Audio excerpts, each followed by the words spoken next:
Howdy, howdy, and welcome to My Bloody Judy with your final forgets, myself, Zachary Patton Garcia. And Ian Carlos Crawford. And today, our opening kill is... Introduce Troy yourself. McEady. I'm Troy McEady. Sorry, I realized we didn't prep you to say, oh, you have to say I know, your we name. didn't tell. Yeah, no, it's okay. It's all right. We didn't tell him anything we were gonna do. He doesn't even know what movie we're covering today. Yeah. So we're just kind of here. What do you fellas do here? What do we? We don't even know. We just kind of spew shit. Where you been? What you do? Let the audience know everything about you. Okay, well, my name is Troy. I have a podcast called Dunzo. It's a pop culture podcast about what I consider to be discarded pop culture from the early 2000s that people think is trash. Love it. It's treasure. It means a lot. And I also have another podcast called Beyond the Blinds with my friend Kelly from the Laguna Biatch podcast. And we talk about blind items and celebrity gossip. And it's I say that it's the equivalent of like digging through celebrities' garbage. It's very lowbrow, very low stakes. I just listened to the episode on the Carters for Beyond the Blinds, and I remember watching House of Carters, but I didn't remember anything. I mean, I didn't get it. Okay, like a 10-year-old me did not understand what the fuck was happening. It's so dark. It's dark. It was dork-sided. But you know what else is dork-sided? The Halloween franchise. Troy, what got you into the Halloween franchise? Well, I grew up loving, my mom is a real big horror fan, and when I was little, I don't know how it happened, but I just instinctively really liked horror movies because of her. And she sort of like put me on the path of like, well, if you're gonna like these movies, you have to know like the foundation of horror. So she made me watch Nightmare on Elm Street, and she made me watch Friday the 13th, and she made me watch Halloween and The Exorcist, and I was like ravenous for more. So I've been watching these movies obsessively since I was a kid. Yeah. Like some of them I know every word to. It's sick. I love that. Perfect. Well, we got the franchise going for that. Franchise here. We're gonna be covering Halloween 5 today. Ian's first time watching Halloween 5. What'd you think on first watch, Ian? We just got done watching. You traumatized? I already fucking knew it. I told him right before we recorded too. I said, Ian, you're not gonna like this one. And he's like, you don't know that. What? It made me retroactively appreciate 4 a million times more. And you opened that episode with that. It was boring. It was boring. I mean, I didn't hate it. That's what I said. It was boring, but I didn't hate it. Like, I didn't think it was garbage. But also, to be fair, Zach and Jimmy were like jerking the movie off so much that I was like, wait a minute. Well, we gotta like pause because this is not a masterpiece. But I didn't hate it. I just thought it was a little dull compared, because it felt like a redo of the first one with a child. And I don't know. I find like a lot of horror doesn't do well when they try to center around a child, because also like they get too precious about the kid being hurt. So like even in, like Jamie doesn't really get hurt that much. Like I read in the like trivia that she was supposed to get stabbed in the leg in that scene where she's like in the vent, but she doesn't. They like cut that out. So I don't know. She comes out of the laundry chute and she got the stab wound. But we don't see her get stabbed. They cut the scene where she gets stabbed. And so like, I don't know, like I go back, like I think It Part 1 is actually a really well done horror movie with children. But it's, they just don't always land for me. And this one felt like, what are we doing? It felt like, we were dragging, and it just, I think the thing I've been realizing about marathoning all these movies together is it's very hard. Yeah. Yes. And we keep trying, it feels like they're like spinning their wheels trying to recapture that first one, which I do think is really good. Right. And I just they never get there. And I felt like, I see that like in this one, they're trying to like hint at different things. And clearly I guess the 6th one, we're going to go bananas with whatever the supernatural shit is. And I already know that I'm not going to like the 6th one, but I think the problem is they have to figure out how to do it without trying to redo what came before it. And that's for me why Scream usually works, but I understand from when we marathoned all those movies, I understand for people why 4 didn't work, even though it's my second favorite. I think you need to try to like keep some characters you care about alive just for like the sake of like giving you people to care about. Like the fact that Rachel dies in the beginning is so fucking stupid when if they wanted to kill her, they could have killed her at the end, but like wait till the end because I didn't give a shit about Tina or these other like teens at all. Okay. And Loomis's plot is just insanely He's fucking crazy in this like, one. The last one, he was even a little bit out there, but this one, he fully like they said turn it up to 11. And they so weirdly remove him from the action. Like it's like Michael is stalking people, and Loomis is just in a room yelling, "Michael's stalking people! You gotta do something!" Michael. And everyone's just like, "I don't know if you're right," and he is right, but he doesn't like. And then at the end, he gets knocked into like a bush. It does nothing. Yeah, it's he beats him with a stick. It's like that's pretty much what happens. It's so this one was like Halloween 4 came about because people wanted Michael Myers back, right? And they had this property that they wanted to make money off of. Simplest terms.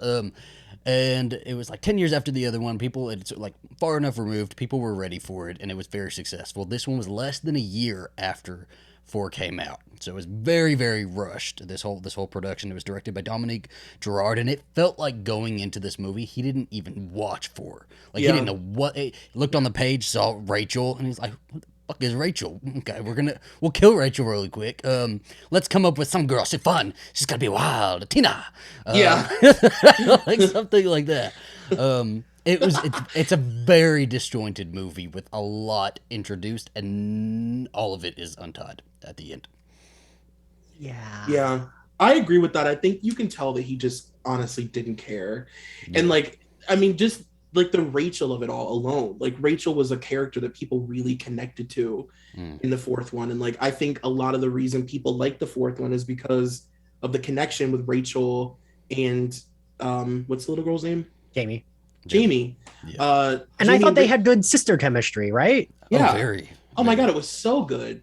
And then in this one, she gets this like totally like unceremonious, like horrible kill. Just like she's like naked the whole time, which is like so against like what her original character was. Whole like betrayal of character. Yeah, like they just turn her into like a B plot bimbo. Yeah. When, like she was literally the whole movie. She was basically Linda Blair in the first movie. She was the smart one. Yeah. I meant Linda Hamilton, not Linda Blair. I don't know where you were going with that. I would like to point out, talking about bimbos behind Troy. Troy's got this image while we're speaking about bimbos. The true final girl. The true final girl, the only one that ever mattered. All right, so going into Halloween 5, we open with a quick recap of the last movie, and what follows is the demystification of what happened to Michael at the end of that, right? So we see Michael crawling through this like mine shaft. Instantly, the going down, it like knocked a new face onto him. He's got a new mask. This mask is fucking horrible. Probably my most disliked one out of the whole series. It's the worst one. It looks like a Lego piece, like stuck to his alien. It's just an alien face, and then the neck never stops. It just goes. Right, it's like nobody thought they could trim it, maybe or anything. And it's not. I don't understand. Like, okay, even if we're going like, oh, we couldn't find the mask, we had to make a new model, and it just didn't come out right. Like, tuck in the fucking neck. It's always tucked in. It's never flowered out like that, and it just makes it look sillier. I don't know, like it's weird. So we learned on the last recording that we did with Jamie Champagne that somebody, who was it? Was it the prop designer? Somebody, whoever was working on this movie. It's a model of his head, of his face. Right. So I didn't know that. I just think like, but it's less than a year. Go get the other one. The other one wasn't very good either, but I would prefer it over this one. Was the other one the pink one? Is that the pink one, or is that the 6th one? It was the pink one was in that movie. It just wasn't the whole movie. It was they had like 3 different masks in that one. But so yeah, Michael's crawling through this like mine shaft. He like goes out into like a river, and some hermit finds him, and then Michael collapses, and he's like in a coma for a year, right? So he goes back into a coma. And a year later, we pick up with Jamie, and Jamie is now in a children's hospital, and she's mute. Like, all of a sudden cannot speak. but she wheeze talks. I don't know, like she'll whisper talk. Tina! It's like, well, you're talking. Just there you go, you did it. Yeah. Also, they don't do a good job of explaining why she stabbed her mother.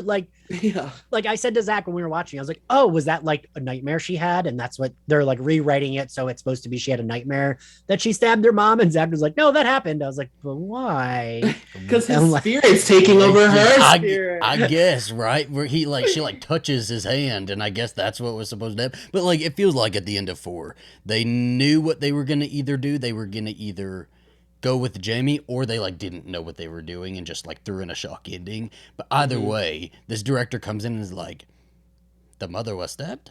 I've read, or I actually watched a documentary on YouTube about the making of this one and the 4th one. Like, oh, that's a good one.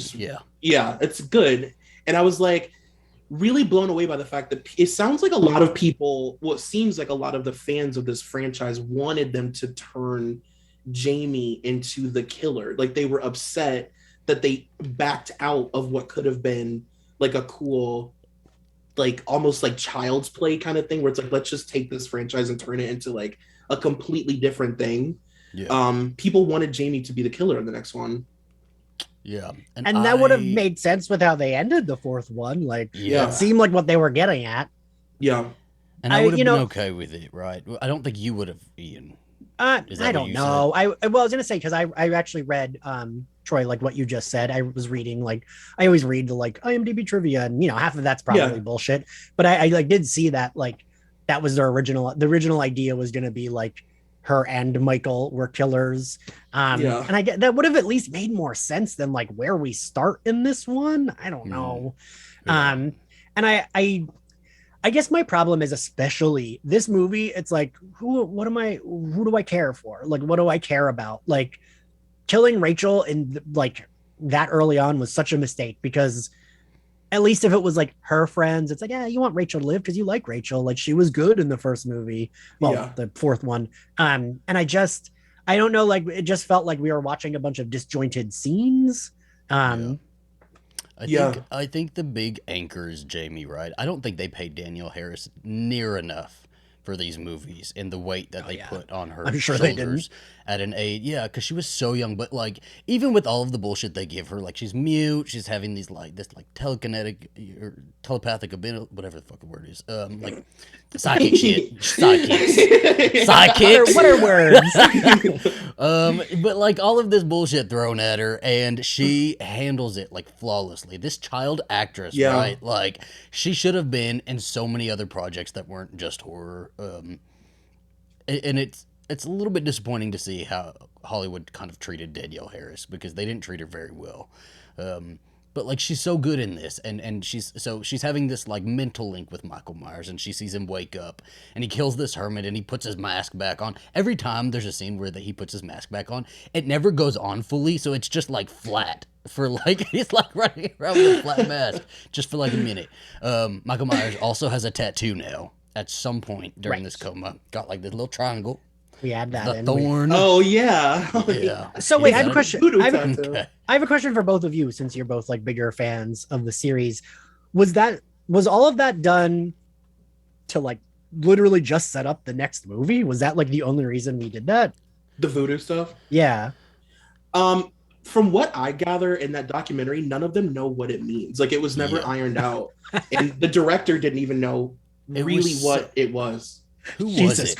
It was somebody that like decided we need a man with like silver-toed boots, and then we need like a tattoo. But like nobody ever like like you said, Troy, like nobody ever decided what it was. Just like make something up in your head and throw it in there really quick, and like let the next people figure it out, right? Like 6 will be coming out one day. Like let them figure it out. So there was like, there's no answers here. Every time Ian would ask me a question, it would always be like, so what is going to happen with this? And I said, we don't figure that out, Ian. We'll never know. It's just on page 22, Ian. I kept being like, when are we going back to the dude with the black boots? And Zach was like, we're not. Just ignore that. He was just visiting. But it's weird, though, because it's like he's in, 3 scenes? Like, it would have been so easy for them to watch this movie and be like, should we just cut him walking out They of the could movie? have. They could have. You know what? But he steps off that bus. He's in full like the Goosebumps man, like that Totally. like intro. The dun, dun, dun, dun, dun. Yeah, totally. Got his briefcase. You know, he's like that kid like at school who got a tattoo and is always trying to show it off because nobody walks with their palms out like that. But he's always trying to show everybody. Like, ooh. He's always trying to show somebody, but like nothing ever comes of that in this movie. So we'll have to wait till 6. But so And Loomis is is a dog. Sorry, he no, a dog. It's like this series is the worst to fucking dogs. We got a whole litter of kittens. Nothing ever happened to them. Yeah. oh my god. It's all the fucking dogs. They in love this killing series. dogs. They do. Yeah. So Loomis has been watching over Jamie, or like watching over. He's like observing her basically. So like Yelling at her a lot. Just blaming her the whole movie. Just saying, Jamie, Jamie. Oh my gosh, because he's watching these like mental links she's having with him, so she's able to warn him like throughout the movie, like what's gonna happen or like stuff like that. But like the entire movie, he's just yelling at her and say, "Why won't you help me, Jamie?" She's like, "I'm drawing a fucking picture right now. Do you see me?" It really is like a Real Housewives like confrontation. Like he's about to throw some wine in her face. No, Ian. Oh my god, me and Ian could not believe it. He like squared up with her. Did you see that in the hospital scene where she's laying in the bed and he like pushes a table and gets in her fucking face? And he like slowly approaches her, like it's like, is he the killer now? Yeah. Like, sir, that is a child. Like, Like, literally trembling. Oh my gosh, this whole movie is like Dr. Loomis's like decline in mental capacity and age and all of that. Like we're watching a slow mental decline. This whole movie. He teeters on like he almost is full like, I don't know if you guys have covered any Friday the 13th movies or Ian if you've ever seen any of them. But I've seen them, but we haven't covered them. Okay, he's almost like full crazy Ralph. Like he's almost full crazy local towny Ralph being like, "You're all gonna die." Like he's like kind of the slack-jawed yokel of this film a little bit. Troy, I really like your Loomis interpretation.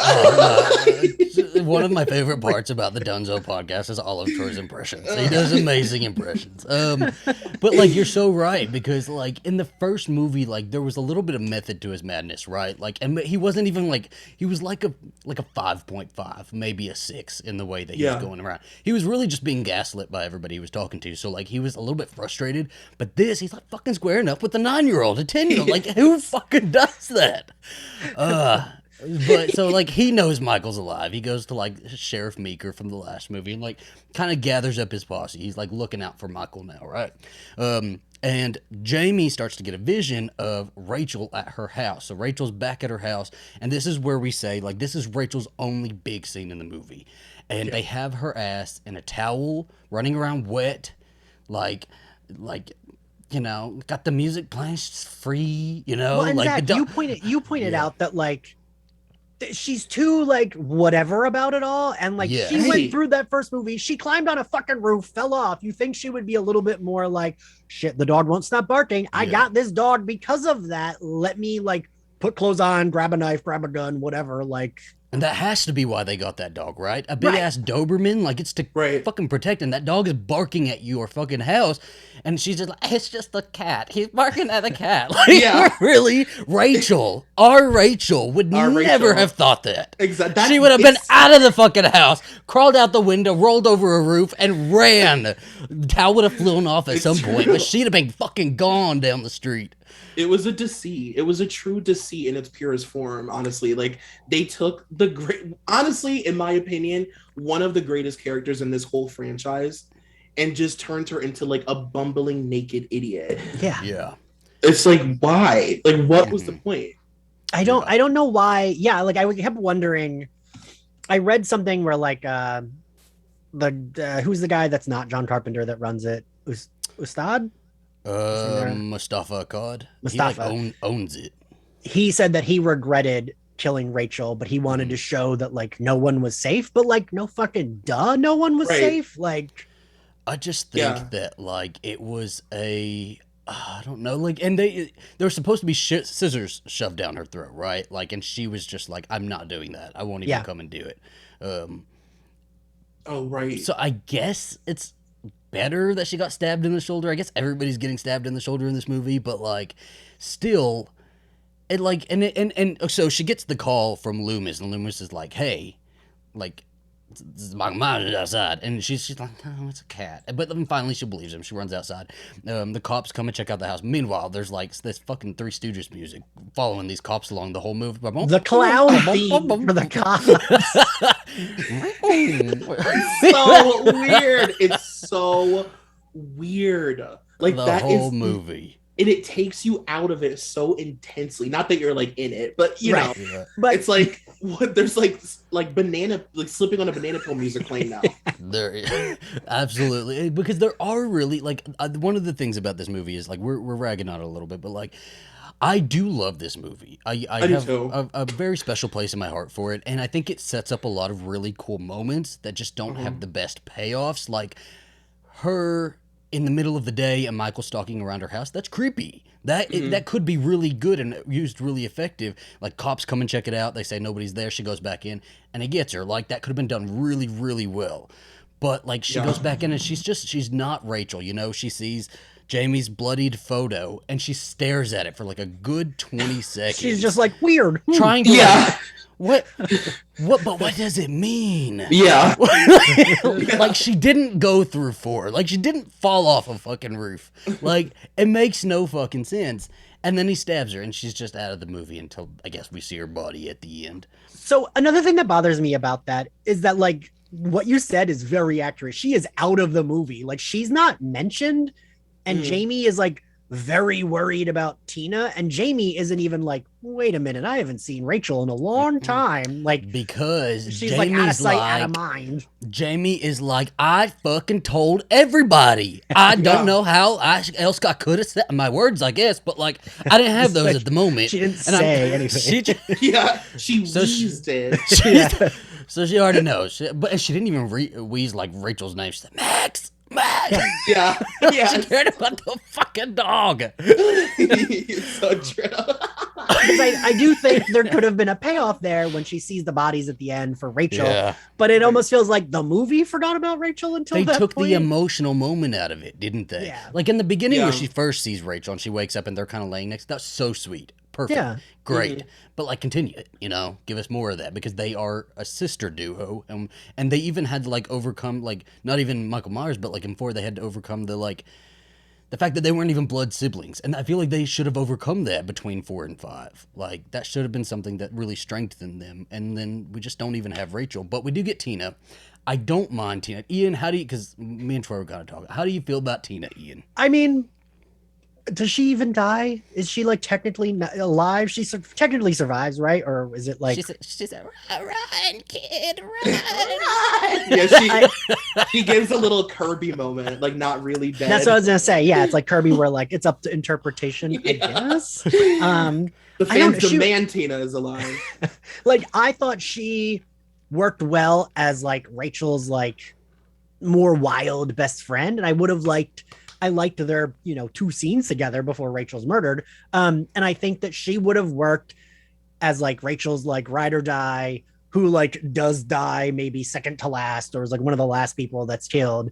And then you're like, no, Rachel's best friend. But instead they like but they don't even make her a final girl because she's kind of just walking through stuff. There's nothing that like, I don't know. She is like a character that stumbled into a Halloween 5 rather than was purposely put into a Halloween 5. Here's a lot of people are really annoyed with Tina, just the character in a Halloween franchise, right?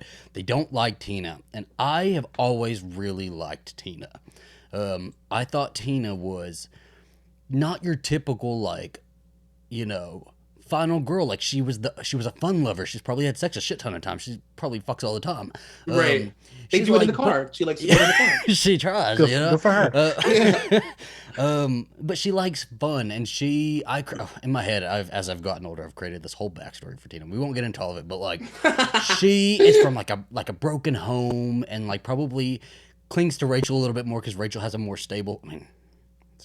Say stable, but like but like she sees like Rachel and like and Tina is somebody who is like a very out of sight, out of mind character, and you see that later with Jamie. Like, she gets really emotional seeing Jamie, but it's almost like it hurts her too much that she has to like fucking leave, like you know. And it grounds her with this emotional depth that I think a lot of Halloween fans kind of ignore.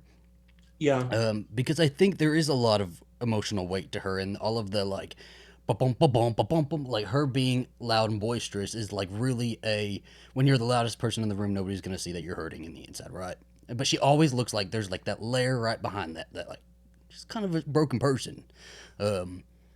I don't know. Am I looking too far into that? No, I think people overlook the importance. Like, you always hear people talk about the final girl, but you don't often hear people talk about the importance of the best friend, like the sidekick. Like, that's a trope. You know what I mean? And like, I think, like, did she lean in really intensely? Yeah, but like, that's sort of the gig for the best friend. Like, she's bubbly, she's flighty. You know what I mean? She's fun. She's the Tatum. Like, she's supposed to be, you know, like fun. And I like Tina, but we also said before we started recording that it's like, I think that Tina is a character that like truly only the gays could love, because she's just pure, yes, absolutely. She's pure camp. Like, she's pure. She's literally wearing like a boa, like stapled to her jean jacket. Like, she's pure camp. And when she takes off that jean jacket, she has like a lingerie type like top totally. Underneath. Ian and like took himself off mute to say her outfit is fabulous. No, I always appreciate, like, I always say, and this is whatever, but like, you know, the movie Easy A, how it's like, oh, like, she didn't really have sex with all those dudes. Well, I want a movie where the main character does fuck all those dudes, and like, fucking so what? Yeah. And I appreciate having like a final girl. I mean, Halloween definitely, like, Rachel followed in Laurie's footsteps, right? Like, she was definitely that type of like more like low key but smart. Probably is not fucking a lot of dudes. Probably wouldn't be like drunk or doing drugs.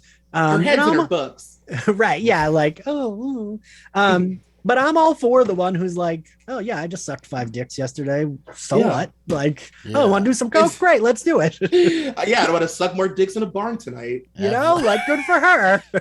Absolutely. You know, she can suck all the dicks in Haddonfield and still care about this little girl that we're all worried about this whole movie. And I like that. Like, I think you said it perfectly. It's like if Tatum was like a final girl, like, it works, even though Tina's not really a final girl, I guess, like you said, left up into interpretation, whatever. But like, even Tina, like there's just so many like nuggets with Tina that I wish we could have, I don't know, I wish we could have seen a little bit more of, because like, then we go to like Tina's friends, right? Sam, whoever the fuck Sam's boyfriend is. Do we know that name? What is the name? God, I don't know. I do want to point out that her boyfriend's name is Michael, and I love, love in a good way, but so fucking stupid that his intro scene is her going, Michael, and he's in a convertible, and he just goes, what? Like, that's the scene. Yes, and this is another like little layer nugget to Tina. Is like, she's clearly in this abusive relationship that like she kind of like just accepts, and like again, out of mind, out of sight. If she's not seeing any abuse, she's gonna like just fun loving. So she kind of accepts it, but like Michael's killed almost immediately with like a garden tool. He's got this hot car. Michael Myers only needs a car, so he sees the best looking car in there. He's like, oh, but he scratches it first. I'm like, if you're gonna steal it, we'll scratch it. This is when the movie becomes like Halloween Death Proof, which I love. It's like Michael now is just killing people with cars, and that's it. It's only tool. Absolutely. Can I also just say too that like this also could be me reading too much into Tina. Clearly, I'm a stan, but I love this. We need an episode. No, here's the thing. Like, I actually think that the actress who plays Tina does a really good job of showing that she's in an abusive relationship. Like, she's so full spirited and so bubbly and so like manic pixie dream girl the whole time, and like her boyfriend like kills her spirit, and she's so good at like, I actually feel really bad for her. I really do. Because her mask like drops, right? The actress is really good at the quick moments where her mask will drop, and she just is just like says it with her eyes, and it's like so good. I see it because justice for Tina. Justice for fucking Tina. How else is Tina getting in this? And we'll get to the scene, but like getting in the car with Michael Myers and like he's acting like that. That's clearly like how she's been treated before, that she would go along with it. It wasn't that weird to her. Totally. Anyway, the Man in Black shows up in town. We already talked about that. Goosebumps man. And Loomis walks around like the Myers house. The Myers house, by the way, is now this big ass mansion that we're just supposed to pretend it's always been. It's just a big ass mansion, I guess. I guess the point of that was to give it more to do in there, right, for the last act. Yeah. But like Loomis is looking around, he looks in a laundry chute, and I like started laughing, and I never noticed it before. But I'm like, Loomis, Michael Myers is not hiding in a laundry chute. Like he cannot fit in there, sir. He's not in there. But Loomis is like, and then he goes to the basement and looks at it again. He's like, Michael. But the Man in Black is in the house, just like with his spurs, walking around, walking around. So stupid. It's like so totally somebody just on the crew. They's like, put the boots on. I'd have done it. Done it. The craft services guy, they're like, you have big feet. How would you like $20 extra? Yeah. You know what? That's how they came up with the boots. Is he was already wearing them that day. He just showed up, and they said that's the one. They're like, can those fit spurs? Tina was like, cute boots. I know. She'd have loved them. That night, Michael Myers, because he's already killed Mike, but he impersonates Mike and puts on this mask that Tina gave Mike earlier. It's a really creepy mask, by the way. To go pick up Tina at Rachel's house. See, this is how it's like, it could have just been Rachel. Right. Because there's still, like, all of the sets and everything. Rachel was there. It's like right. a weird, like, switcheroo. I now actually thought Tina's we were just hanging out at Rachel's house. I thought we were leading up to like, because Tina and Sam, I think is the other girl's name. They even have like where they're like, oh, we have the whole house to ourselves this weekend. But like, I was like, oh, cool. Is that like they're going to find the body. They're going to throw a party and find, and I was like, oh no, we're just using that house. Yeah. Like a third act there, maybe. Yeah. But like nothing. So like he picks Tina up and she gets in the car and like, this is like, I think this scene is so insanely creepy that like she thinks she's with her boyfriend. She's with this random stranger and she doesn't know it, and he's got this mask on, and it's just like she's in a car with him, and like that's so true crimey that it like chills me to my core, Yeah. And like she like thinks it's weird, but like she's not willing to even jump out of the car again because she's been abused and she is used to it. Yeah. And she's like trying to like put the mask back up and like be excited and be bubbly, and it's Halloween and she's flirting, and he's just not. I mean, obviously it's Michael, and she's just not. It's really sad. Like I really thought she did a great job. I think she did too. I think she doesn't get enough credit for it because like she even says like, what did I do? What am I in trouble for this time, or something like that? Like so he takes her to a convenience store. Meanwhile, Jamie's like at the children's hospital having a Halloween costume pageant, whatever it is, costume contest. They have this like platform really close to like the edge of the banister also, because her ass almost goes flying off.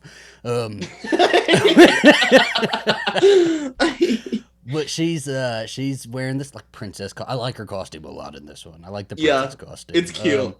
Her and her little friend Billy. Billy is like totally queer in this. I read him as so queer in this, and I love it. And she starts having all these visions. She almost goes flying off the banister. But and everybody gathers around her, and Loomis is gathering around her, and like she's like, she can't fucking. She says Tina, but she like can't say gas station or something. Cookie woman. Cookie woman. And they're like, oh, I know that. Yeah, got it. Yeah, no, the man did. The man did. He's like, the big titted cookie woman. I got it. Yeah. He's like the filler station on 16th and 3rd up north. I was like, okay. I get my Marlboro Reds there every day.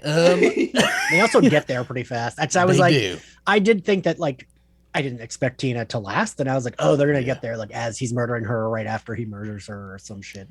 Because it's crazy. It's like, this is so fucking creepy, man. It's like she comes out and she could have almost gotten that car and she'd have been done for, right? He'd have taken her wherever he wanted to take her and fucking killed her.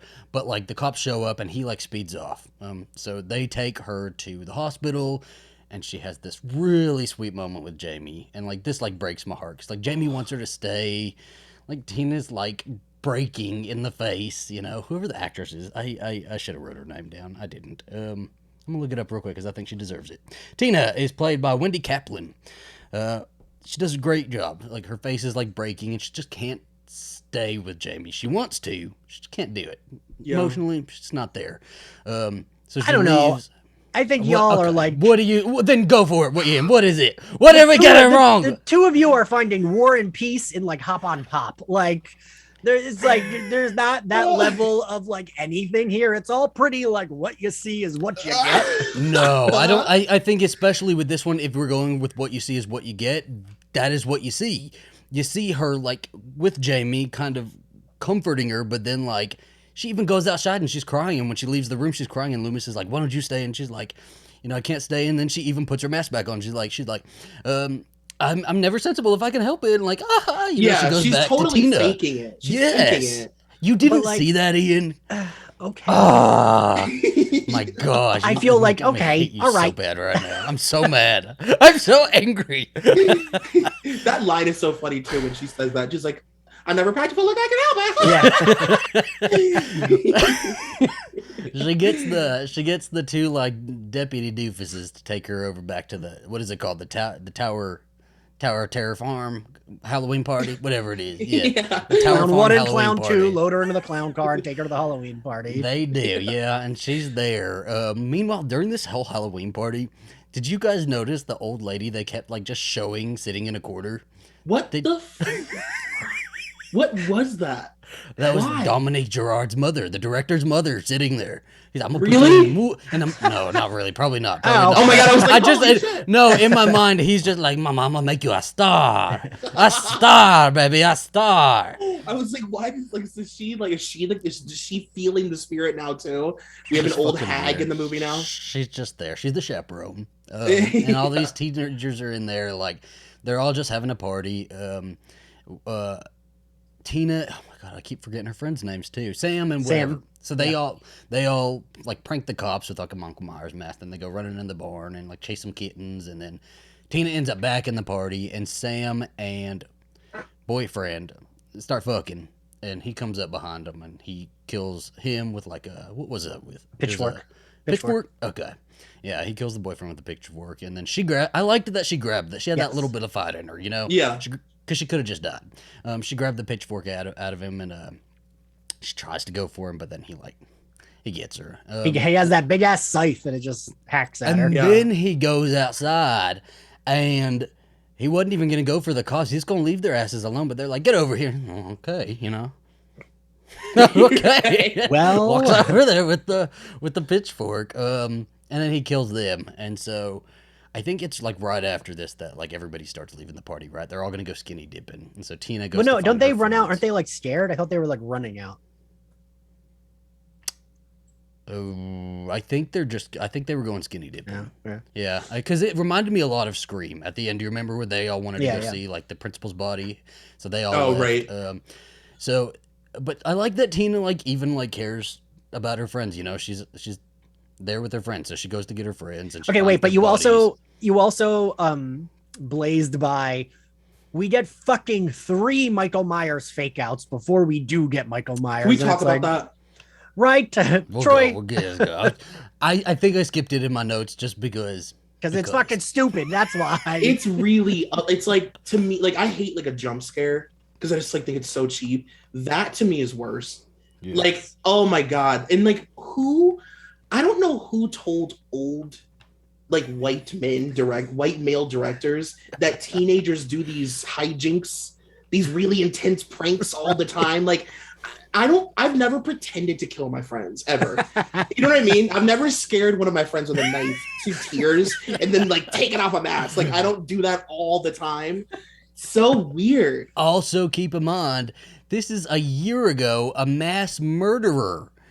They're imagine impersonating a mass murderer just to get a couple pranks in there, you know? And like, sure, I could see like one shitty teen maybe, but like not like continuously. Yeah. And it's like, all right, like enough. What are we doing? You're like, trim the time out of this movie. Let's get going. Yeah, we got time to too much going on. So Tina starts finding all these bodies, and then I how the fuck did Jamie and Billy walk their asses over here? we got a lot of questions with Jamie and Billy also. Like, so Billy was originally supposed to like have something wrong with his legs. We talked about this, Ian. But he seems to be in a children's hospital for a stutter. Mm-hmm. Correct? That's it. That's what it seems like. Okay, yeah. So then they walk their children asses over to the fucking Tower Farm party, I guess, in the middle of nowhere. However many miles that is away. And nobody is alarmed that these two children are just hand in hand walking in the night, bloodied. I mean, Jamie's fucking having like an anxiety attack while she's walking down the road. Like, nobody noticed her. Like, the 80s, nobody cared. Jamie and Billy's little asses arrive at the Tower Farm party. Just as Michael turns his lights on, and he like fucking chases their asses down with this car. I wish I knew what this car was. I'm a gay. I don't. I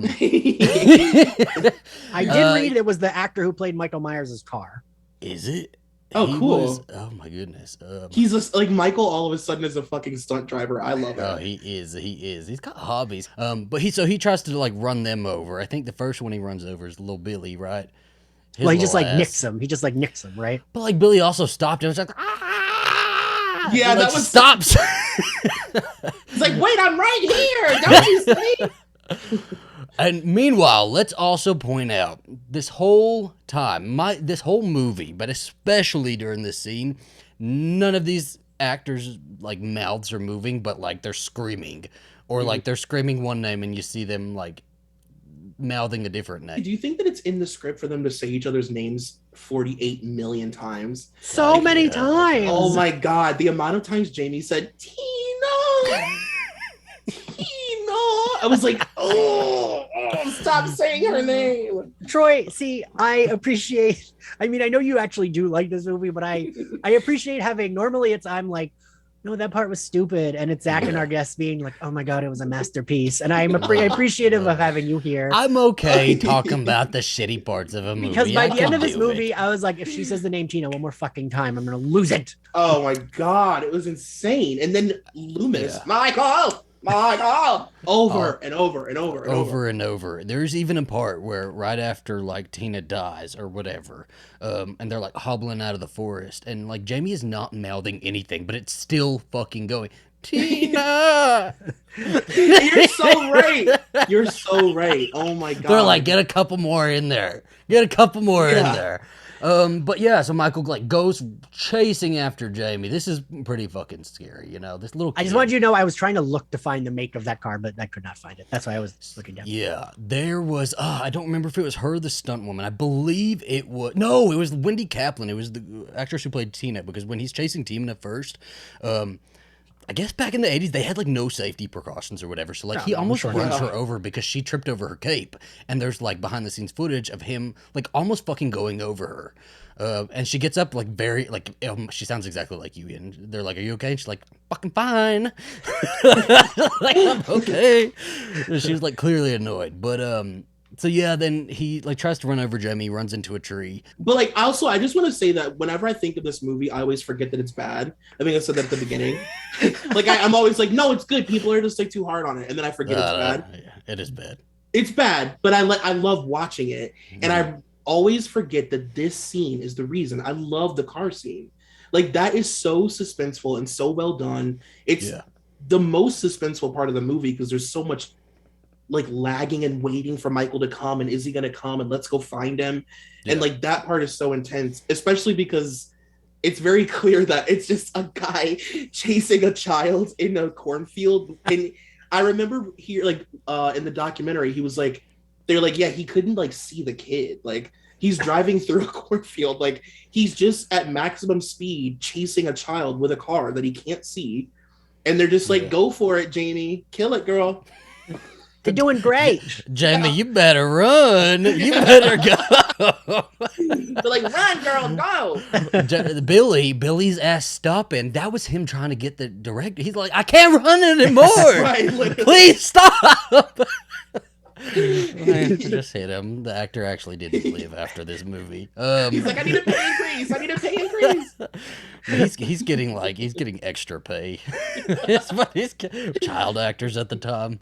But like all of a sudden Jamie can't walk, so Michael gets out of the car and she's like, crawling. It's happened in this movie and the last one. Remember when she fell down the stairs? She couldn't walk. Well, I don't know if you recall when we have that chase scene in the hospital, which I'm still not sure if it was a dream sequence or not. She is like having trouble walking for some reason. Oh, is she? Oh, maybe she's got like some. She like leans on the thing and is like, okay, yeah, I get it. It gave her some like paralysis or something. Why not? She can't talk, and then she can, sure. And then Tina throws herself in the line of fire and sacrifices herself. And I felt bad. I always used to hate this part when I was a kid watching it. Me too. It was awful. It was horrible to watch. I always wanted Tina to live so. And you know, I used to make it. Well, not used to. I make this joke all the time that whenever Sarah Michelle Gellar appears in a horror movie as a best friend, she always has the best kill. Like she has a better kill than anybody. Like a long, drawn out, theatrical, heartfelt, like intense kill. Troy, you're so right. I love it. Right? And it was like it gave me that vibe. Like it was very like, I know what you did last summer, or Sarah Michelle Gellar. Like for whatever reason, Tina had a 30-minute kill scene. Yeah. And I love it, you know. Troy said that Sarah Michelle Gellar in I Know What You Did Last Summer was Buffy in the episode where she turns into a princess. Like the same sort of acting. Without the bad accent, though. I guess. Like they just gave her that note. You remember that episode of Buffy? You remember that? Do that. Like you know how every time Sarah Michelle Gellar appeared in a horror movie, she just for whatever reason would be a final girl for a little bit, and then she died, and you'd be like, "Well, shit." Yeah. I always remember like seeing Scream 2, maybe Scream 2, and I Know You Did Last Summer because both of them came out like the same year, didn't they? Yeah. I remember like assuming, and I didn't start watching Buffy till season 3, and I think both of those came out like before I started watching Buffy. But thinking like, oh well, it's Buffy. She can't die. She's not gonna be like one of those girls that dies real quick. And then, well, she did. Yeah. But I feel like that was totally on purpose, right? Because it's like for sure she has the like star power, but also it's like you're not expecting her to be the kill, so kill her. Yeah. Loomis is already in the woods for some reason. He's already here, so he jumps out at the kids and grabs them. He's always there. He's always there. He didn't help, but he's always there. And then the police arrive and all that, and Jamie's like in an ambulance, and Loomis comes up, and he's basically like, "Do you see what happened, Jamie? Are you ready to help now? Are you ready? Do you see Tina's dead?" Meanwhile, Jamie, I screamed this to Ian when we were watching. I'm like, she's been helping the whole fucking movie. It's like what is she? What? She's 9. I'm sorry, Pa. I didn't get my shotgun out. I should have gone and hunted that Michael Myers. He's like, Jamie, take on. He's like handing her a pistol. She finally says that though. She finally like, what do you want me to do? It's like, I keep almost dying. I'm 9. Like, you're psychotic. Like, what are you actually doing to help, Grandpa? Like, totally. Like, really, what are you doing? Besides, like, you know, of course he'll have those moments where he like gets in his brain because he's a shrink or whatever for like 1 minute. It's like, what really is he doing? He's obsessed. I love Loomis. I love Dr. Loomis, but like Loomis is obsessed with Michael, and Michael don't give a fuck about Loomis. He does not care. Loomis is like a fly to him. It's like, get away. Well, Loomis is like that ex that just won't leave him alone. And so like what Loomis wants her to do is like sit, like super macabre, sit in like Judith's like little like whatever it's called where they do their makeup, the boudoir, what is it, a vanity. So like Jamie's like sitting at the vanity brushing her hair and just waiting for fucking Michael to come get her, and she's like, I fucking guess I'm okay, like we can do this, well just kill me. Yeah, I'm okay. My will to live would be so low at this point. I'm done. Yeah, like I've had a long 10 years. It's yeah, she's full girl interrupted now. Fucking over it. And she's got this like really nice like cop guy watching her. He's like trying to help, but she's like, did you catch her roll her eyes at him when he's like, he's saying it'll be okay, I got you, I'll be here in a flash. She's like, She's like, sweetie, you're about to die. She's like, you don't get it. You don't get it. She's like, sure, yeah. And there's a bunch of cops outside, but the cops all get called to the children's hospital because I guess like was there somebody that died over there? So that wasn't clear to me. I thought Michael went there first. I think it was the Man in Black. I mean, maybe. Probably. He pulled a fire alarm. Well, because the guy that we see on that stretcher dead is the guy that ran up to Jamie at the pageant. True. Oh, I forgot about that. Yes. I didn't know if that was supposed to be the dad or just like random dude. Was that the Cookie Woman guy? He knew where the Cookie Woman was. Was that him? Maybe. I don't know. I think so. Okay. Again, doesn't really matter. All the cops doesn't know either. All the cops are gone. So like it's just them in this big old house. There's like maybe 2, maybe 3 cops. So Michael shows up and basically kills them all. He has a face off with like Loomis. Every time Loomis is around Michael doesn't stand like this all the time, but when Loomis is around, Michael is like got a little defense. Yeah, he's like, don't come near me. Yes. I think we lost Ian for a second. Yeah, we did. We'll wait for him. Or he's just like exasperated. He's completely over it. This movie exhausted him to the point that he can no longer take it. Loomis is like, he squared up more hardcore with little 10-year-old Jamie than he did with Michael Myers. He's like getting in there close with Michael, like really like slow movements, trying to get really close. And what is the point of that? Like, what is it? What is the end game? Like, you're going to delicately take his knife out of his hand and walk him out of the house? Like, what is his goal? Troy, that was my question. Thank you.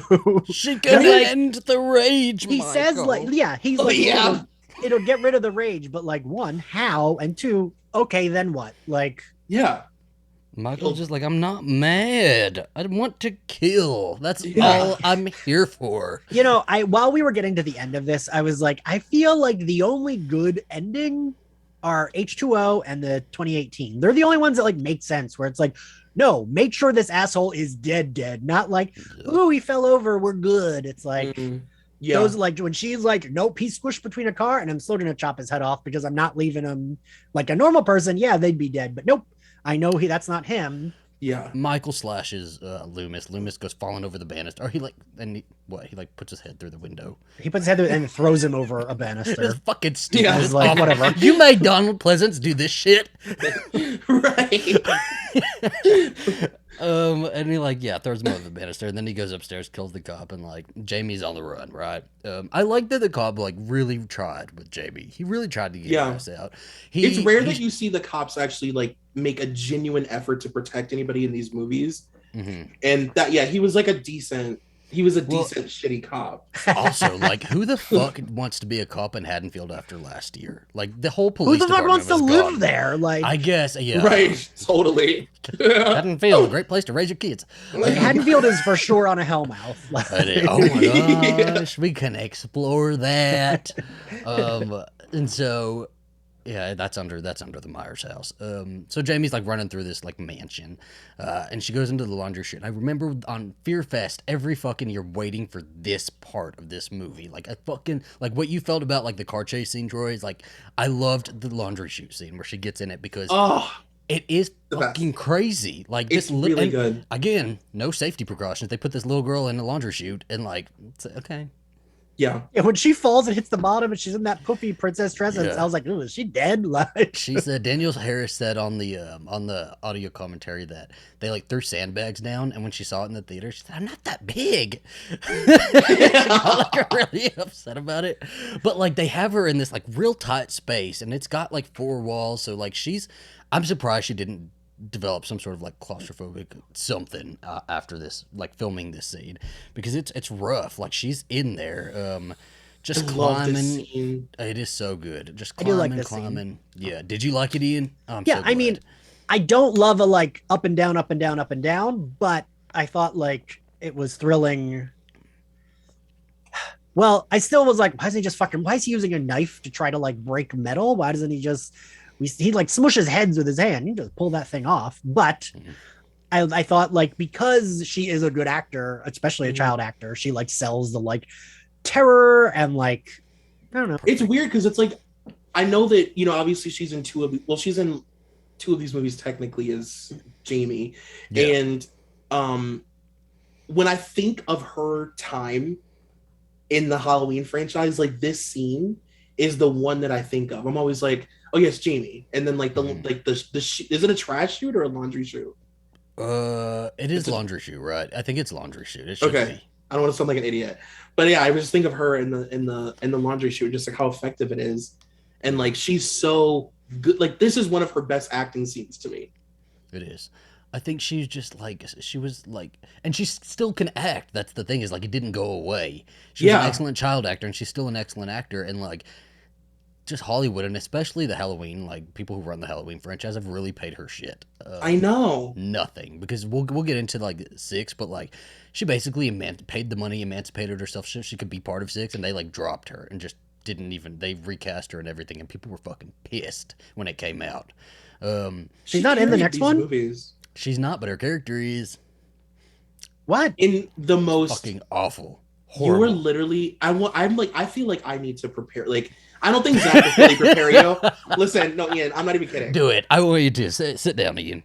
Just be prepared for like one of those experiences where it's like this movie is so bad that I'm just gonna let go of all things I've ever learned about films and just like let go and let God. Really. I'm not kidding. It's terrible. Absolutely. I remember one of the folks who was on my podcast, I can't remember who it was, might have been Courtney Enlow, like wrote a piece for Sci-Fi that was like the 2 different drafts of Halloween, like the 2 different cuts of Halloween 6. And it was like, I just remember her like the like byline being like, Paul Rudd can't save this movie. He looks handsome, but that's about it. Yeah. Yes, he's gorgeous. That's the one plus. So yeah, Jamie gets out of this laundry chute. She gets stabbed, but like you said, Ian, we don't see it. It would have been really good. I guess. Is it good to see a child's like? I was gonna say, watch what you're about to say, Zach. It would have been effective. It would have been effective. I would have loved to watch that child. I don't love to see it. Favorite things to watch. But she gets out and like. I guess it works better with her, right? Is like usually when you see like a final heroine running through the house, you're like, just fucking break a window or something. Get out of the house. Don't go upstairs. But like she's a child. So these big ass doors, these big ass windows. She goes upstairs into the attic and we have this thing that he's set up. There's bodies everywhere. The fucking dog traumatized her even more. Her dog died in the last Oh my one, too. God. Yeah. Yeah. I forgot. I just realized the guy who was hanging in the back too is Mike, but like, why is Mike hanging in here? I don't know. She doesn't know him. She doesn't fucking know him. She's like, oh, him, that guy. And she sees Rachel, and when she sees Rachel, that emotional beat still like does hit for me. I know they didn't really build it in this movie, but just knowing their relationship already, it made me feel bad. Although it was sad. She hasn't said her name the whole movie though. She's like, I cannot believe that it wasn't that actress quit. Like the way the movie's written really feels like a look. Well, that actor quit. We gotta fill in the spot or like the dead space here. It does. Like, I can't believe that. Yeah, it's true. And the really sad thing about it is like she was like more than willing to not only be a part of it, but like she was really upset that her character. She was like, everybody loves Rachel. I love Rachel now. Yeah. You know what I mean? Like. I want to do this movie. Why are you writing me in it in this really weird way? And like the fans have responded to me. Like she was even upset about it. She was like, I want to be in it. And the fact that she would even come back for it, right? Yeah. Right. Like it really doesn't make sense. And like, I don't know. I like I mean, Zach knows this. Whenever we watch a movie, the thing that like bothers me most, and like, granted, I don't know that I'd be the most capable final girl, but I'm not in a horror movie. I like someone who's capable, and like she was very much capable. Yeah, absolutely. Yes. She would have had them out on that Myers roof in a heartbeat. They'd have been out there. They'd have been. Yeah, totally. They'd have been gone. She would have been doing full roof tricks and theatrics and stuff. She's learned since then. She can do a cartwheel on a rooftop like nobody's business. Okay? Rachel became an action star in my heart. She's there. Good for her. Yeah, she did. But like, I mean, she even like talks about it. Like I've heard her talk about it, and she's like, yeah, and they just flew me in to sit in a chair and be a dead body too. Like paying her dust. That's that's the thing about these movies, about these long running franchises that can be really painful. Is like you'll have one. They're all different directors, right? All of them. And it's like you'll have one director that you really connect to that like does a really great job, but like it doesn't seem like any of the directors ever care about what the previous or whatever director did. So it's like if you could just maybe watch the films, that would be it'd be so amazing if you could just watch bare the movie. minimum. Like just know who the characters are. That would be incredible. Even Ian is watching all of them. He's even taking notes. Ian, you have done a better job than the director of Halloween 5. How does that feel? You know what? I think you're right. For sure. And Jamie has this like moment earlier. So I did catch something for the first time in this movie. They mentioned that Michael dug up like a 9-year-old girl's coffin. Oh yeah. And that we see the coffin here in the attic, but like, where the fuck is that body? Yeah. That's weird. But like she crawls into this coffin. She crawls. The director said crawl into the coffin. She's like the laundry chute kind of like hurt my spirit a little bit. Can I sit outside the coffin? He's like, get in the coffin now. Troy, I want to hear your thoughts on this scene because your face. I agree with your face. Okay, I'm just like, I get sick of these moments in the Halloween franchise where they're like, Michael could be human. Maybe, just right. Maybe if I say the right thing. And it's like, she's such a good actor that, again, she carries this movie and she pulls it off and she actually does a really great job. But it's just like, do you think he's just going to stop? And like, why did she get in the casket? I was like, what is going on? It does not make any sense. It's me being like, listen, I am tired. Just get it over with. I'm in the coffin. Easy access. Ian, you are Rachel sitting in the chair. She's not even dead. She's just exhausted. She's just tired. Just watching it all. But like, Halloween fans do not care about Michael Myers being like humanized. They don't want to see little Jamie sitting there going like, Uncle, phone home. Uncle? Yeah, totally. Like they let me see. And he like I never hear about that in a horror movie. Like what the he pulls the mask off and it looks movie, like right? Nobody. It's like so silly. And then she's like, "You're just like me." It's like we get it. Yeah, you guys are the same. You're trying to draw parallels. What? Because he cries. It's like the one when he takes the mask off. I told you it looks like fucking Sarah Connor, like in the shadows, like put her tail in the face. Like, he did a little bit. He did. He's like doing pull-ups. Fucking stupid. But then she can't stop the rage. But we get the moment. I mean, as Troy said, it's just fucking stupid. But like, I just don't like. We do have the pause, and I'm like, what are we doing here? Like, yeah. At that moment, a breather, like, Ian. She needed it. What is the like end game with like him being like, oh, maybe? Nope, just kidding. Still got the knife. Like, I don't like. What are? Well, because it's like they teeter on giving him a motivation. Yeah. And like the whole point of Halloween is that Michael doesn't have one. So then when they like toy with it, it's like, what are you like? It doesn't make any sense. Like he randomly will like, it's like, oh, he's sad because he wants to be a part of a family. Is like, is that what they're saying? Yeah. Right. Like that's what I mean. I don't know what they're like. What are we? Like he wants a family, so he murders his family. They literally fuck it up movie to movie. Ian, I don't even feel bad spoiling this part, but like. He gets her pregnant in the next one. Yeah, he does. It's so fucked. I'm like, it doesn't spoil anything because it's the first. It doesn't spoil anything. It is like the movie. Yeah. It's like Jamie. Awful. Yes. Jamie. Yes. Yeah. She's 15 now. She's of a certain age. Is how they explain it. But he's like. A lot older than he's like fucking 40 years old. He's like yes, and he's her uncle. I didn't. Yeah. On top of that, yes. Even if she were of age, it's just fucking weird, and like everything they do. Because even in 4, like he wakes up because he hears he has a niece. Like that was stupid. But you know what? Whatever. We're doing the family thing, I guess. But now, like they just do too much. But like He snaps back into it. It's like the moment in like Scary Movie 3 where she's like, "You've broken the curse. Thank you so much." You think Michael lays it she's down? like, "I'm just fucking with you." Is he like a lazy top? Do you think Michael lays it down, or is he like a lazy top where he's like, I don't want to think about that. I don't know. I don't care. I guess it just depends which mask you're getting fucked in with. Michael's super robotic. It's like robotic bunny rabbit sex. There's no only missionary. Doesn't say anything. Doesn't even doesn't speak. You don't get to see his face the whole time. It's a nightmare. Every now and then he like teeters on the idea of choking. Like, right. Yeah. I'm like, no, not the knife. Just use your hand here. Not the knife. Nope. No. Ian's like, Michael, let me see.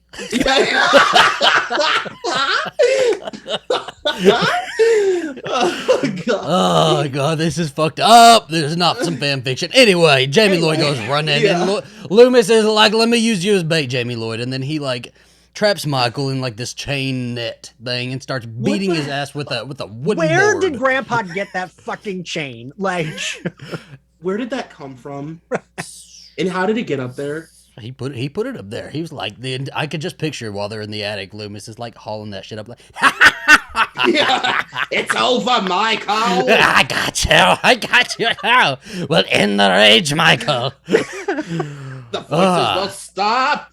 And he like knocks his ass out with this wooden board, and then I guess he's supposed to die. But I know that he's like in the next one, so I know he's not. But like I guess at the time he was supposed to be dead.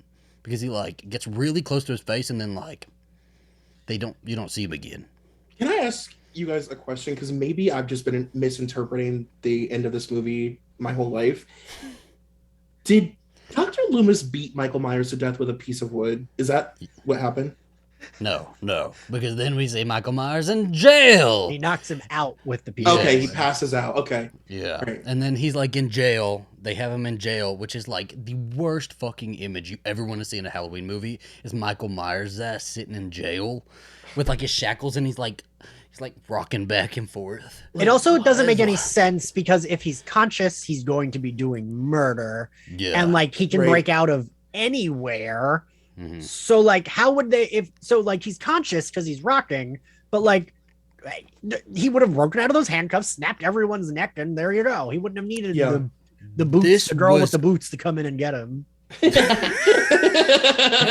Because literally this scene is for the Man in Black, and he goes in there. His boots are made for walking, and he walks his ass right in there, and then it turns to full fucking Scarface. He's like, yeah, what the hell? Shooting everybody, and then Jamie goes walking in and sees like these metal bars on fire. I don't know how the fucking metal bars are on fire, but she goes in there, and last thing we hear is Jamie going, "No," and then it's over. Michael's gone.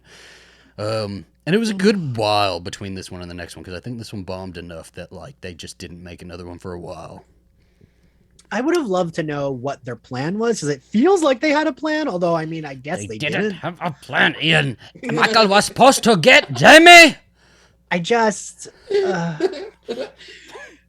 don't you see? Loomis would tell you the plan. Okay, we'll wake him up and ask him with a gun to your face, up against a wall. He wouldn't know. You piece of shit! Don't you know the plan? Exactly. That's what he would say. He wouldn't even tell you the plan. He's like, "Don't you know, Ian? The plan. You know the plan. No, what's the plan? But the plan, Ian." I did read in the trivia that I was reading that Donald Pleasance kept saying this was his last Loomis performance, but that he really hated this movie too. Do you know what Donald Pleasance's ass did too on his deathbed? They asked him how many. I don't know how true this is, but if it is, whatever. He told them to make 22 Halloween movies in that continuation.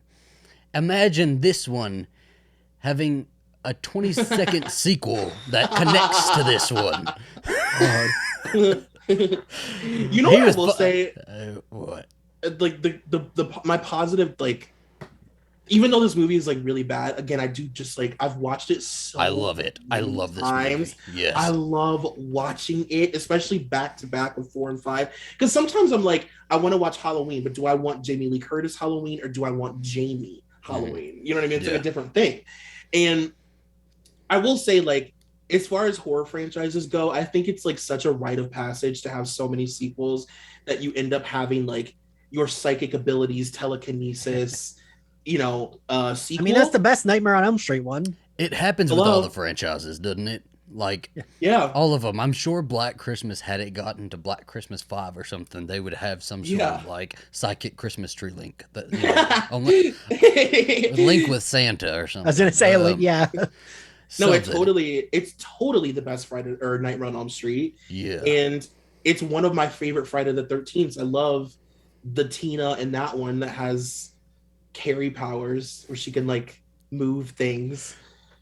This is so great. Anybody else? A little silence. I get the Friday the 13th. They all mush together. Like I remember the first one, and then they all mush together until Jason X, which of course is not good, but I just remember because it's fucking Jason in space. Yeah, that is one like both the Friday franchises and the Nightmare on Elm Street. I've never seen either of those in order. I've always watched them out of order, so I'd have to do a rewatch on them. But like, I think for the next one, there were a lot of rumors going around for the next one. There was rumors that John Carpenter and Jamie Lee Curtis were coming back. There was rumors that Michael was going to space. Like they really were trying to figure out how to get themselves out of this hole. And we'll figure that out in the next movie, won't we? And I can't wait to listen. I'm guessing they don't dig themselves out of the hole. It only takes them like 15 or 20 years. They do eventually. They said, we have to get rid of everything. We have to do it again. Yeah.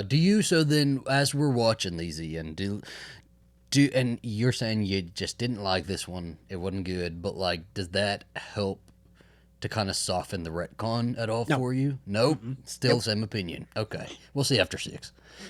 But the thing is, I love H2O, and I've always loved H2O. So I just feel like that was a perfect jumping off point for like, what is it? Is it like 18 years, right? Because didn't H2O come out in like 2000 or 99 or something like that? Yeah, I think it was. Yeah, it was the 90s. Because it's been 40. We're at like 42 or. Oh, H2O was 20 years later. It was 98. Yeah. That's right. Fucking duh. Oh my god. All three of us being like, I don't know. Because you're asking math, and I'm I didn't even do good in math in school. But like for me, that one like did the thing where it like didn't quite erase, but it like erased, but it didn't need to explicitly erase, right? Like it just kind of is like, here's another Halloween movie. But it's not saying like Michael Myers only showed up once. It's like, yeah, Michael Myers has been around. She's scared of him. And that's what bothers me most about the new movies is like, okay, why did we have to make it that Michael Myers was never around, but now he's around?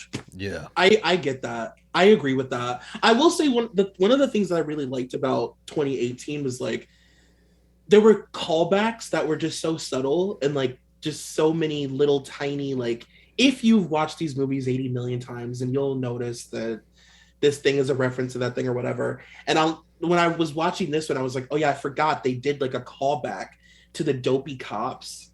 Because in the 2018, they had two dopey cops. It was so stupid, the Bon Me part. Yeah, it was so dumb. It's like, they're like, it's like so silly. Like, what a weird thing to reference back to. I'm so glad they didn't put the music in there, though. Like, oh my god! Do you think? Okay, so then, here's kind of our final question for you, Troy. Is what was your favorite part of like what do you think they did best with Halloween 2018, and what are you most excited for Halloween Kills? The thing that they did the best with. I guess my favorite thing about it was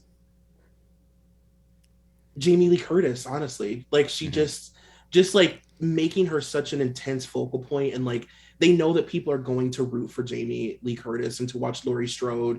Like it was the Laurie Strode show, and it was cool that they turned her into we've referenced Terminator like 7 times, but they turned her into Linda. What did I say? Linda Hamilton the first time? You said you're okay. So you're getting Linda Hamilton and Linda Blair. Okay? Linda Blair. No, Linda. They turned her into Linda Hamilton. Yeah. But so like that was really cool. And then what am I most excited for the new one? Yeah, for Kills. I guess I'm just excited to see where they take Michael, because I feel like I didn't really love what they did with Michael in the remake. I just was like, I didn't like that we saw his face. And I like that was really weird, and I don't know. I'm excited to see like where they take him in this new one, because I didn't love the first time. I do, not to sound like, and you and I talked about how it is annoying that people are like, oh, the trailer's too spoilery. The new trailer like explicitly shows Marion Chambers dead, which is kind of annoying. Did it? I didn't see that. He's the one hanging from the swing set. Oh no, I didn't see that. Oh shit. Because it's when almost Kyle didn't watch it. When Kyle is walking around or maybe it's not even Kyle Richards, whoever is after we get that opening scene, when someone's walking around the playground, the guy and the girl in the backseat are on the fucking whatever you call it with masks on, dead. Right. And Marion Chambers is hanging from the swing set. And I'm like, why are they telling us that? Also, we see this poor old lady die twice now in 2 different Halloween movies, which is I know she's gonna so weird. You know, when they come back for H60, she's gonna be like, I can't do this anymore. I can't do it another time. I can't do it. I will say, like, we kind of talked about it, and I do want it on this episode, is that Kyle Richards fucking rocked that opening of that trailer. Like, she did so good. Yeah, she killed it. I am arguably most excited to see her in this movie. Me too. I'm unapologetically saying I'm gonna be that queen. Yeah, I'm really fucking excited to see Kyle Richards. Listen, we're 3 fags on a podcast talking about horror. Of course, I'm excited. And she's one of my least favorite housewives. Like, I don't watch Housewives that much, but like, I had a friend in New York who would always have it on. Like, we would like meet at his apartment before going out, and it would always be on in the background. She would always be the one that pissed me off. I'd be like, why is she talking to these women like this? But I am excited to see her, and like, I didn't think she would be that good, but like, from what we saw in the trailer, she's pretty good. Yeah, she did pretty. I mean, her face wasn't moving, but she was good. She did. Well, she did it.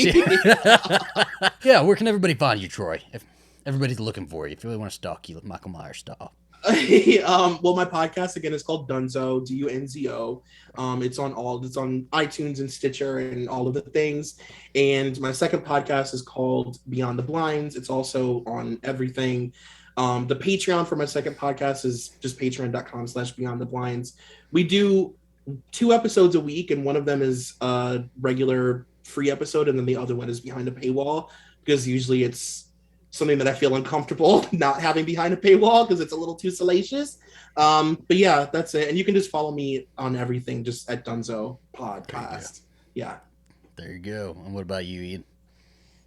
You can find this podcast in Slayerfest 98's podcast stream. You can find us on Apple Podcasts, Spotify, and like anywhere else. You can follow us on social at SlayerFestX98, which tweets and posts about My Bloody Judy stuff. Zachary, where can they find the videos for this? Sorry, I got the devil in my throat. YouTube.com/AZB bonus features. Yeah, and we thank you so much for coming on, Troy. This was really fun. I had a good time with this one. And you know what? It lasted longer than a podcast for Halloween 5 should have, but it was perfect. It like went so well. So this is great. Thank you so much for coming on. We thank you guys so much for watching. Hope you have a great rest of your week. You're excited for Halloween Kills, and we will see you next time. Bye. Bye.